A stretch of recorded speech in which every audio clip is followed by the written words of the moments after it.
Welcome to the Explainer. Okay, if you're a medical student, you know just how important it is to connect what you see on a histology slide to what's actually happening in the body. So today, that's exactly what we're going to do. We're taking a deep dive, a microscopic journey through the respiratory system to link those images in your lab manual to the vital process of breathing. So let's jump right in. Here's our game plan. We're basically going to follow the exact path that air takes as it travels into your body. We'll start with those big airways and follow it all the way down to the super delicate surfaces where the real magic of gas exchange finally happens. All right, first things first. To really get a handle on respiratory histology, you have to understand this one big idea. The whole system is split into two major zones based on what they do. Grasping this concept is honestly the key to making sense of everything else we're about to look at. It really helps to think of the conducting zone as, well, the plumbing. It's just a series of pipes, your nose, trachea, bronchi, and their whole job is to move air, but also to filter it, warm it up, and get it humidified. And then you have the respiratory zone, way down deep in the lungs. That's where the main event is, the place where oxygen and CO2 are actually exchanged with your blood. So, let's start our journey where the air enters the chest, the trachea. Histologically, it's just the perfect blueprint. The layered structure you see here is basically what you'll find, with some changes, throughout all the larger airways. What's really cool here is how the airway wall is built in three distinct layers. So from the inside, facing the air, you've got the mucosa. Then you've got the submucosa, which is a beefier layer that has cartilage to keep the pipes from collapsing. And finally, on the very outside, is the adventitia, which basically anchors the whole thing in place. Just remember this three-layer pattern, because we're going to see it over and over again. Okay, now let's zoom in. We're going to get a closer look at that innermost layer, the mucosa, because this is where our first and maybe most important line of defense is against all the junk we breathe in every day. Ah, yes, this classic term you just have to know for your exam. Pseudo-stratified. Sounds complicated, but it just means falsely layered.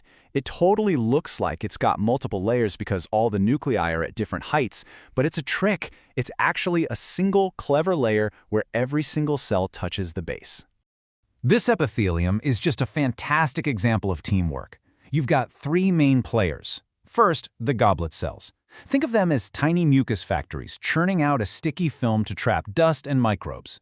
Then you have the ciliated cells, the most common type, with their little hair-like arms that are constantly beating to push that mucus along.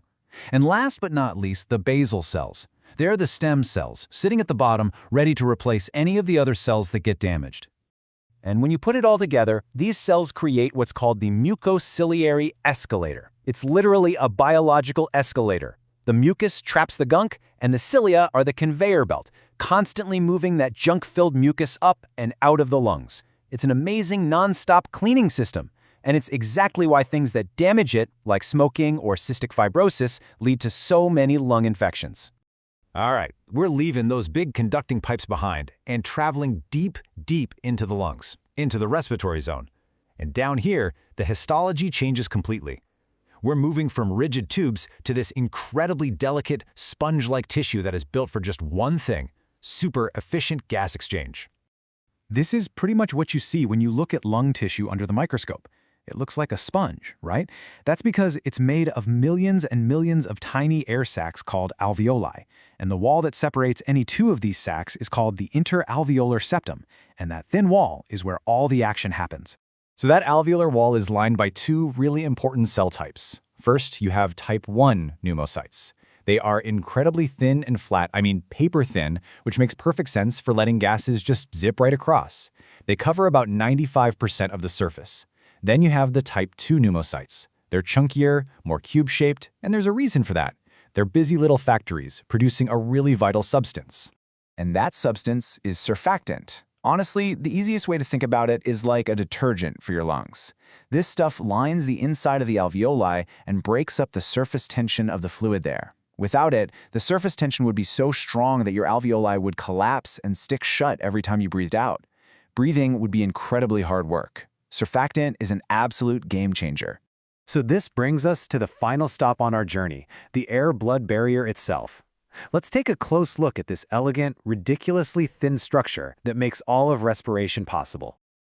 Think about it. Our bodies need to move huge amounts of oxygen and carbon dioxide across this barrier every second of every day. So how on earth is it engineered to be so ridiculously efficient? Well, the answer comes down to one simple thing. It is unbelievably, mind-bogglingly thin. For an oxygen molecule to get from the air you just breathed in to a red blood cell, it only has to cross 3 tiny little layers: the thin wall of the type 1 pneumocyte, a single fused basement membrane, and then the thin wall of the capillary cell. That's it. That's the entire barrier. So really, the whole system's incredible efficiency boils down to 2 simple but powerful rules of design. Rule number 1, make the barrier as thin as humanly possible to minimize the distance gas has to travel. Rule number 2, maximize the surface area. With millions of alveoli, the total area for gas exchange is roughly the size of a tennis court. So you can see the whole pattern now, right? We start up in the trachea with these thick, tough, cartilage-reinforced pipes built for conducting air. And as we go deeper, the walls just get progressively thinner and simpler, shedding layers until all that's left is that minimal, hyper-efficient air-blood barrier. It's a perfect example of structure being tailored to function. And that wraps up our tour. The biggest takeaway here is to always connect these microscopic structures back to what they do. Which leaves us with one last really important question to think about. Next time you study diseases like emphysema, where those thin alveolar walls are destroyed, or fibrosis where they get thickened, think back to these images. How does damaging these elegant, finely tuned structures lead to such devastating problems with a simple act of breathing?